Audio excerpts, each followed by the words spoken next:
Hello friends, welcome back to Anvisha channel. आज हम लोग पढ़ेंगे रीतिकाल का सामाजिक सांस्कृतिक पृष्ठभूमि। ठीक है, पहले इस टॉपिक को हम लोग पढ़ेंगे। ठीक है, और इसके बाद रीतिकाल की प्रमुख प्रमुख प्रवृत्तियों को भी पूरे विस्तार से पढ़ेंगे। ठीक है, तो चलिए आइए पढ़ना स्टार्ट करते हैं। ये जो टॉपिक है रीतिकाल की सामाजिक सांस्कृतिक पृष्ठभूमि, ठीक है, और रीतिकाल की प्रमुख प्रवृत्तियाँ। ठीक है, तो ये हमारे सिलेबस में है, तो इस टॉपिक को हम लोग पूरे विस्तार से पढ़ेंगे। ठीक है, आइए पढ़ना स्टार्ट करते। देखिए, राजनीतिक परिस्थिति। ठीक है, अगर हम राजनीतिक परिस्थिति को देखते हैं तो हम इसको दो भागों में बांट सकते हैं। ठीक है, पहला पूर्व युग।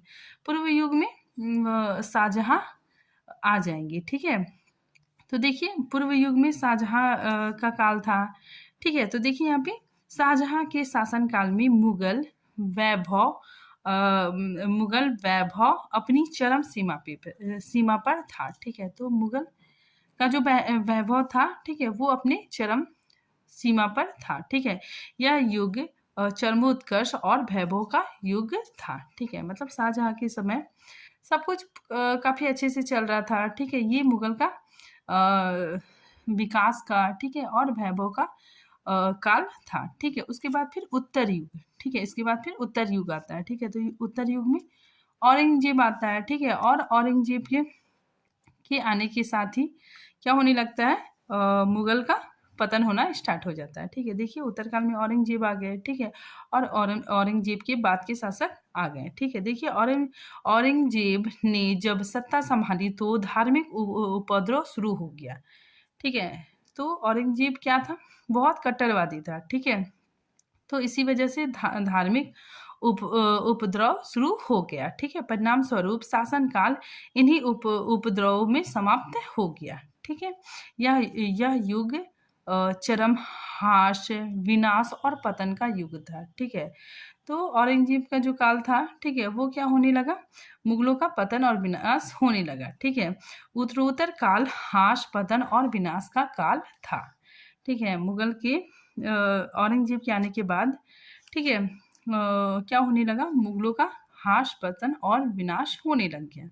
ठीक है, आगे देखिए, राजनीतिक दृष्टि से यह काल मुगलों के शासन के वैभव के राजनीतिक और उसके बाद उत्तरोत्तर काल में ह्रास, पतन और विनाश का काल था। ठीक है, तो राजनीतिक दृष्टि से देखते हैं कि जब शाहजहाँ का काल था, ठीक है, पूर्व युग था। ठीक है, उसमें क्या था कि मुगलों के शासन का वैभव, ठीक है, वैभव के चरमोत्कर्ष का काल था। ठीक है, फिर उसके बाद उत्तरोत्तर काल में, ठीक है, उत्तरोत्तर काल में ह्रास, पतन और विनाश का काल था। ठीक है, फिर देखिए अकबर। ठीक है, अकबर ने अपनी उदारवादी दृष्टि से हिंदू मुस्लिम सद्भावना पर बल दिया। ठीक है, तो हम लोग थोड़ा राजनीतिक परिस्थिति देख लेते हैं। ठीक है, तो अकबर का जो शासन काल था, ठीक है, उसमें क्या था कि अकबर क्या था, बहुत अच्छा इंसान था। ठीक है, तो अकबर ने अपनी उदारवादी दृष्टिकोण से हिंदू मुस्लिम सद्भावना पर बल दिया। ठीक है, और अपनी सत्ता की नींव को सुदृढ़ किया। ठीक है, इसके बाद जहांगीर ने साम्राज्य विस्तार की ओर विशेष ध्यान नहीं दिया। ठीक है, तो अकबर के बाद जहांगीर आया। ठीक है, उसने कोई खास काम नहीं किया। ठीक है, मतलब साम्राज्य विस्तार पे विशेष ध्यान नहीं दिया। ठीक है, देखिए जहांगीर के बाद जो शाहजहाँ, ठीक है, शाहजहाँ के शासनकाल में कलात्मक अभिरुचियों का विकास होने लगा। ठीक है, जैसे कि हम लोग जानते हैं कि शाहजहाँ क्या था, कौन था, ये मतलब कला प्रेमी था। ठीक है, इसे ये बहुत कला प्रेमी था। ठीक है, इसी वजह से इसके शासनकाल में कलात्मक अभिरुचियों का विकास होने लगा। ठीक है, हम लोग देखते भी हैं कि ताजमहल है, ठीक है, वो शाहजहाँ ने बनाया, तो कलात्मक अभिरुचियों का विकास होने लगा था। ठीक है, शाहजहाँ की मौत के बाद, ठीक है, लेकिन शाहजहाँ की मौत के बाद उनके पुत्रों में सत्ता के लिए संघर्ष प्रारंभ हो गया। ठीक है, औरंगजेब अपने बड़े भाई को युद्ध में परास्त करके शासन की बागडोर संभाल ली। ठीक है, तो शाहजहाँ की मृत्यु के बाद क्या हो गया कि औरंगजेब क्या था, बहुत महत्वाकांक्षी था। ठीक है, और उसने अपने बड़े भाई को युद्ध में परास्त कर दिया और शासन की बागडोर संभाल ली। ठीक, आगे देखिए, औरंगजेब का शासन साम्राज्य विस्तार तथा धार्मिक सांस्कृतिक कट्टरपन का समय था। ठीक है, तो जैसा कि हम लोग जानते हैं कि औरंगजेब क्या था, बहुत कट्टर शासक था। ठीक है, देखिए औरंगजेब धार्मिक रूप से कट्टर था। ठीक है, उसकी धार्मिक कट्टरता ने चारों तरफ अशांति का वातावरण उत्पन्न कर दिया। ठीक है, तो औरंगजेब क्या था, बहुत ही कट्टर शासक था। ठीक है, वो मतलब हिंदुओं का मंदिर तोड़ देता था। ठीक है, और बहुत उपद्रव मचाता है। ठीक है, इसी वजह से चारों तरफ अशांति का वातावरण उत्पन्न हो जाता है। ठीक है, इसी वजह से साहित्य, कला और संगीत का जगत पतन को प्राप्त होने लगता है। ठीक है, तो शाहजहाँ के समय में साहित्य कला बहुत ही मतलब अच्छा चलता है। ठीक है, लेकिन औरंगजेब के आने से चारों तरफ अशांति का माहौल हो जाता है। ठीक है, इसी वजह से साहित्य, कला और संगीत का पतन होने लगता है। ठीक है, वह खुद ना चैन से बैठता था। ठीक है, और ना किसी को बैठने देता था। ठीक है, तो उसके बाद फिर क्या होता है, उसकी मौत के बाद फिर औरंगजेब की मौत के बाद कोई योग्य उत्तराधिकारी नहीं हुआ। ठीक है, तो औरंगजेब की मृत्यु के बाद कोई भी योग्य उत्तराधिकारी नहीं हुआ। ठीक है, केंद्रीय शासन व्यवस्था कमजोर होने से मुगल साम्राज्य का पतन सामने दिखने लगा। ठीक है, तो क्या हुआ कि योग्य उत्तराधिकारी नहीं होने के कारण जो केंद्रीय शासन व्यवस्था क्या होने लगा, कमजोर होने लगा। ठीक है, और मुगल साम्राज्य का पतन सामने दिखाई देने लगा। ठीक है, आगे देखिए 1738 ईस्वी में नादिर शाह के आक्रमण ने मुगल साम्राज्य की नींव हिला दी। ठीक है, और रही सही कसर 1761 ईस्वी में अहमद शाह अब्दाली के आक्रमण ने पूरा कर दी। ठीक है, फिर आगे देखिए विदेशी व्यापारी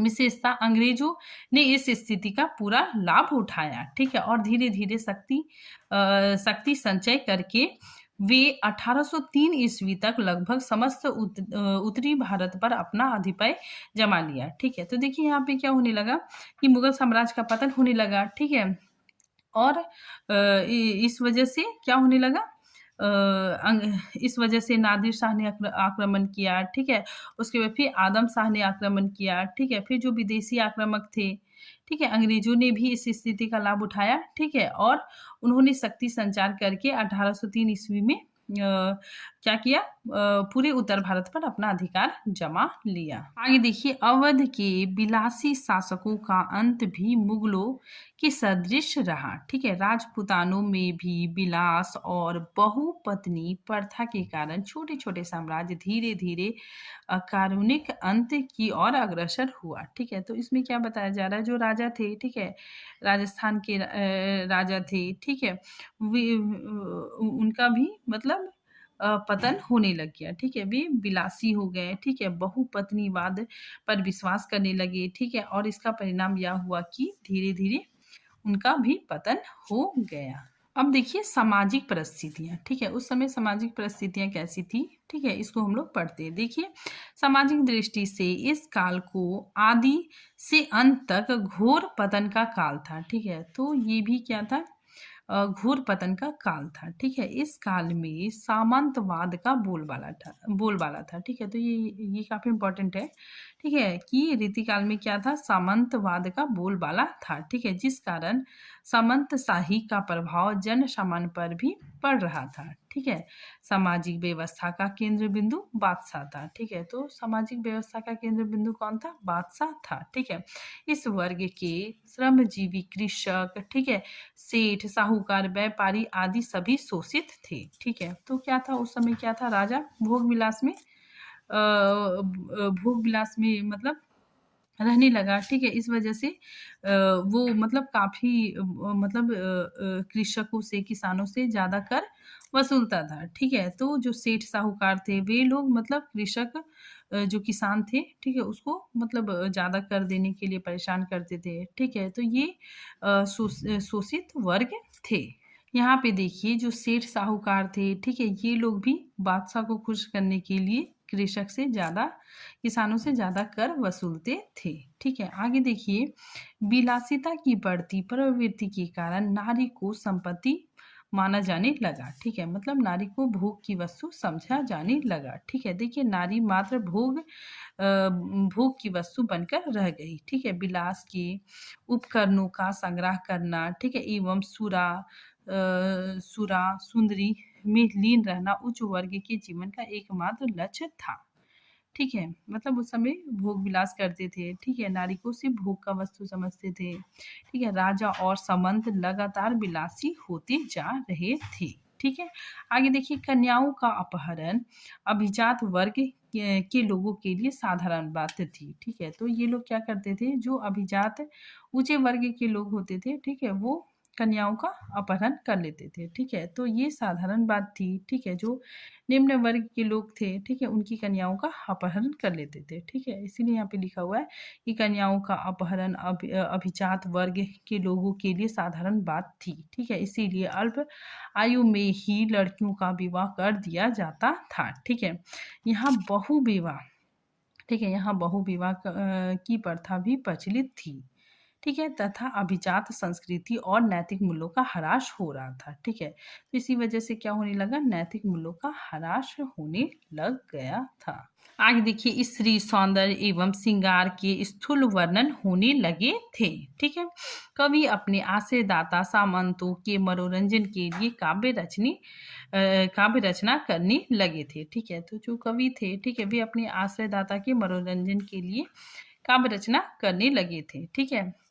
आगे देखिए, चिकित्सा, शिक्षा और संपत्ति रक्षा का कोई प्रबंध नहीं था, ठीक है। तो उस समय शिक्षा, ठीक है, चिकित्सा, ठीक है, संपत्ति रक्षा का कोई भी प्रबंध नहीं था, ठीक है। धर्म स्थान भ्रष्टाचार, ठीक है, धर्म स्थान भ्रष्टाचार और पापाचार के केंद्र बन गए थे। कर्म और आचार का स्थान अंधविश्वासों ने ले लिया था, ठीक है। और नैतिक मूल्यों का ह्रास का युग था, ठीक है। तो जो रीतिकाल है, ठीक है, तो इसमें नैतिक मूल्यों का ह्रास हो रहा था, ठीक है। फिर आगे अब देखिए सांस्कृतिक परिस्थितियां, ठीक है। इसमें क्या है, देखिए सामाजिक परिस्थितियों के समान सांस्कृतिक परिस्थितियां भी अत्यंत दयनीय थी, ठीक है। तो सांस्कृतिक परिस्थितियां भी अत्यंत दयनीय थी, ठीक है। अंधविश्वास इतना बढ़ गया था कि हिंदू मंदिरों, ठीक है, और मुसलमान पीरों के तकिए पर जाकर मनोरथ सिद्ध करते थे, ठीक है। जनता में अंधविश्वास का लाभ पुजारी और मौलवी उठाते थे, ठीक है। तो जनता में अंधविश्वास व्याप्त था, ठीक है, और इसका लाभ पुजारी और मौलवी उठाते थे, ठीक है। रामलीलाओं और रामचरितमानस का पाठ का प्रभाव केवल मनोविनोद तक ही सीमित था, ठीक है। फिर आगे देखिए, राधा कृष्ण पर विलासिता खुलकर नाच रही थी, ठीक है। मतलब राधा कृष्ण पर भी विलासितापूर्ण रचनाएं हो रही थी, ठीक है। आगे देखिए, निर्गुण संत परंपरा भी विविध रूप धारण कर चुकी थी, ठीक है। कबीर और नानक, ठीक है, कबीर और नानक के आदर्श भी लुप्त हो चुके थे, ठीक है। मतलब कबीर और नानक के आदर्श भी खत्म हो चुके थे, ठीक है। धर्म के नाम पर दुकानदारी पनपने लगी थी, ठीक है। परिणामता भक्ति रस श्रृंगार रस में डूब गया, ठीक है। तो इसका परिणाम क्या हुआ कि भक्ति रस क्या हो गया, श्रृंगारिकता में डूब गया, ठीक है। देखिए आगे देखिए, अकबर शाहजहां के काल में संगीत काव्य कला इत्यादि का जो विकास हुआ था, ठीक है, वह अब लगातार गिरावट की तरफ बढ़ रहा था, ठीक है।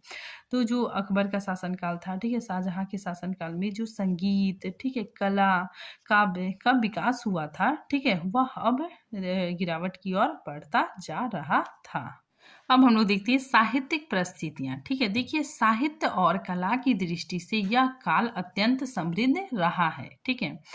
तो हम लोग साहित्य और कला की दृष्टि से यह काल अत्यंत समृद्ध रहा है, ठीक है। जैसे शाहजहां का काल हम लोग देख सकते हैं, ठीक है। इसमें मतलब क्या है कि साहित्य और कला की दृष्टि से काफी समृद्ध रहा, ठीक है। देखिए इस काल में कवि साधारण परिवार के होते थे, ठीक है। तो ये इस काल में जो कवि होते थे वो साधारण परिवार के होते थे, ठीक है, परंतु उन्हें सही जीविका मिल जाती थी, ठीक है।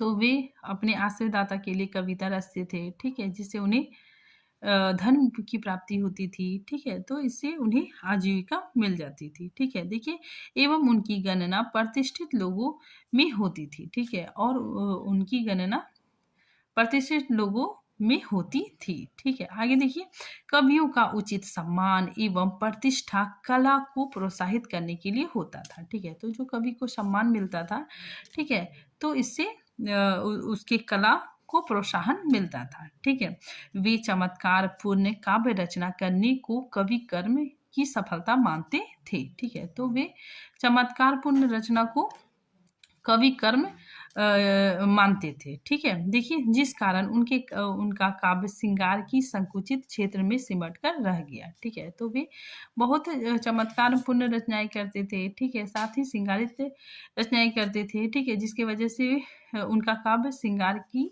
संकुचित क्षेत्र में सिमट कर रह गया। ठीक है, फिर आगे देखिए इस काल में भक्ति को छोड़कर, ठीक है, इस काल में कवि भक्ति को छोड़कर श्रृंगार को अपनी साहित्य का विषय बना लिया था। ठीक है, तो कवि क्या किए थे, भक्ति को छोड़कर श्रृंगार को अपने साहित्य का विषय बना लिए थे। ठीक है, फिर देखिए रीतिकालीन कवि अपने आश्रयदाता की विलासी मनोवृत्तियों को तृप्त करने के लिए श्रृंगार काव्य रचना करते थे। ठीक है, फिर आगे देखिए कला और साहित्य नैतिकता से गिरकर केवल मनोरंजन का साधन बन गया था। ठीक है, तो उस समय क्या हो गया था, जो कवि थे, ठीक है, अपने आश्रयदाता की विलासी मनोवृत्तियों को तृप्त करने के लिए रचनाएं करते थे। ठीक है, जिससे कला और साहित्य नैतिकता से गिरकर केवल मनोरंजन का साधन बन गई। ठीक है, आगे देखिए इस काल में चित्रकला, स्थापत्य कला, ठीक है, एवं संगीत कला का विशिष्ट स्थान रहा है। ठीक है, मुगलों के राजकीय भाषा फारसी थी। ठीक है, तो हम लोग जानते हैं कि मुगलों की राजकीय भाषा फारसी थी। ठीक है, किंतु काव्य भाषा में ब्रज भाषा, ठीक है, ब्रज भाषा प्रतिष्ठित थी।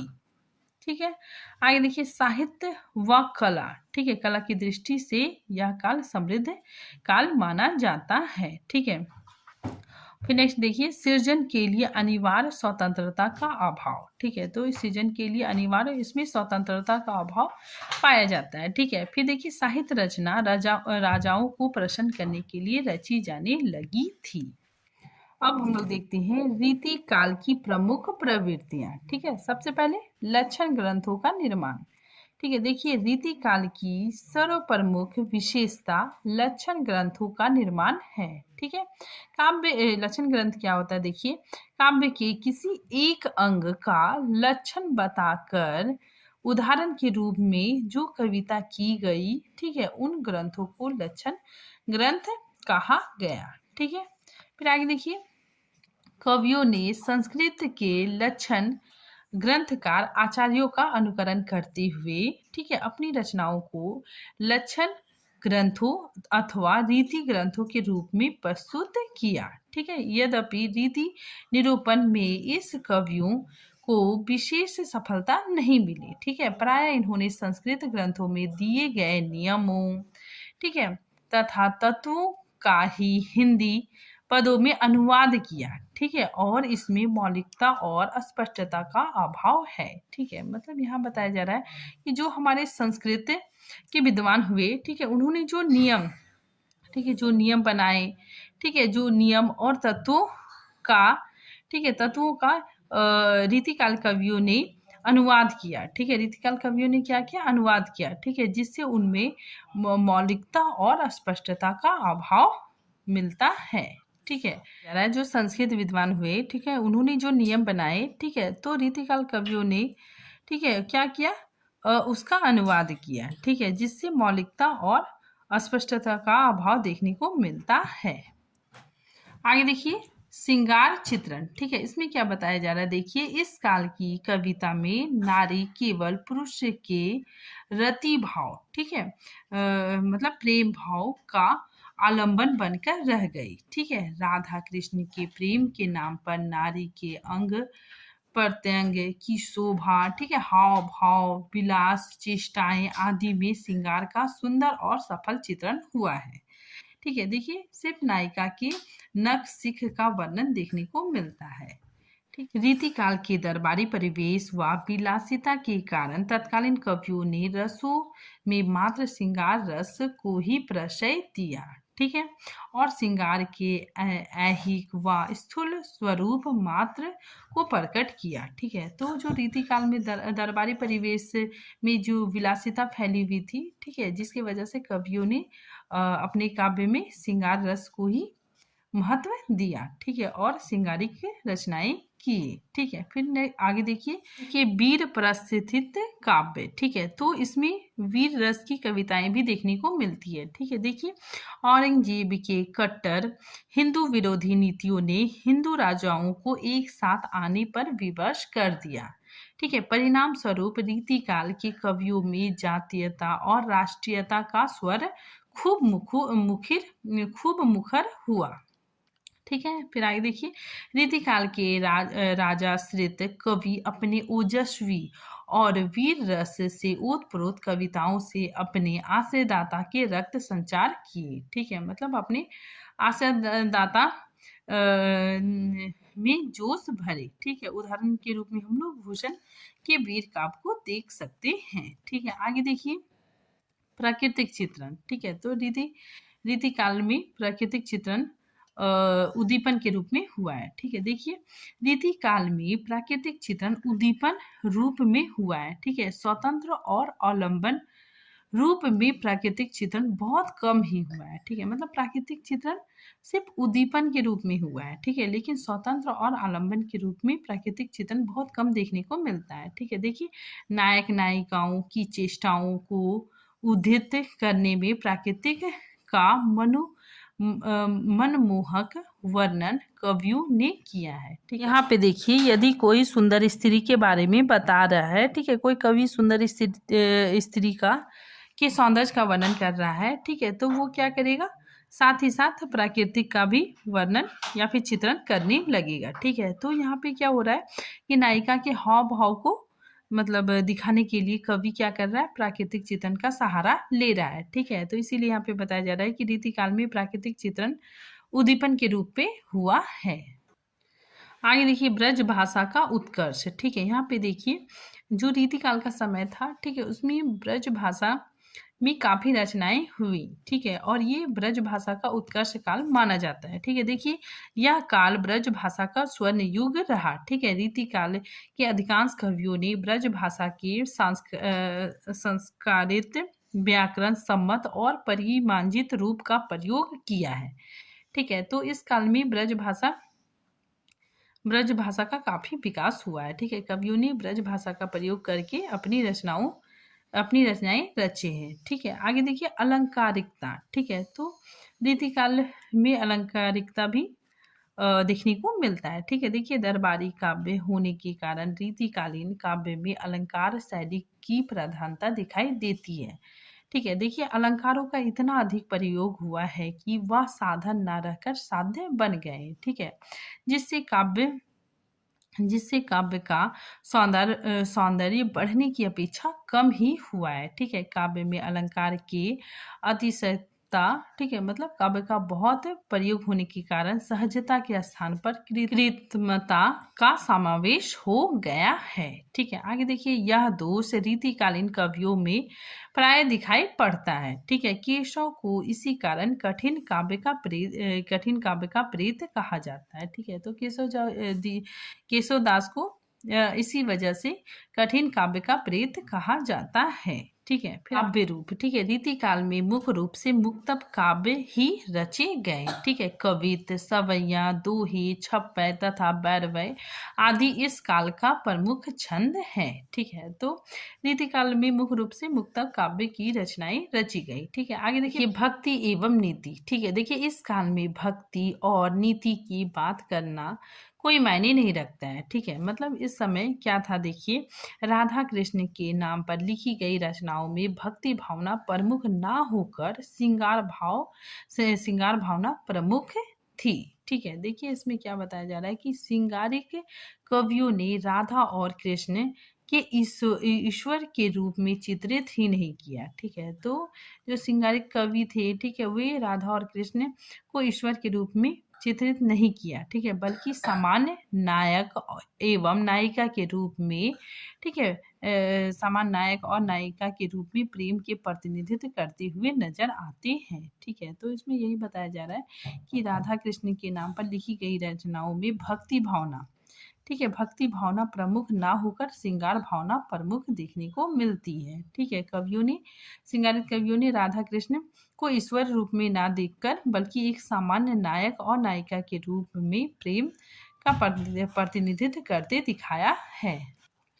आगे देखिए प्रस्तुति मूलक काव्य। ठीक है, यहाँ पे देखिए कि रीति काल के अधिकांश कवि किसी न किसी राजा के आश्रय में रहते थे। ठीक है, इसीलिए वे राजा को प्रसन्न करने के लिए उनके द्वारा लड़े गए युद्धों में उनकी वीरता को अतिशयोक्तिपूर्ण वर्णन करते थे। ठीक है, और श्रृंगार भाव से युक्त पदों की रचना करने व भोग विलास में लिप्त राजाओं के समक्ष नायिकाओं का नखशिख वर्णन करने जैसे कार्य करते थे। ठीक है, और राजा से धन की प्राप्ति करते थे। ठीक है, तो कवि क्या करते थे, अपने आश्रयदाता की प्रशंसा करते थे। ठीक है, फिर आगे देखिए बिहारी, देव, बृंद, मतीराम, भूषण, केशवदास, पद्माकर आदि कवि इसी कार्य में लिप्त रहकर अपने आश्रयदाता की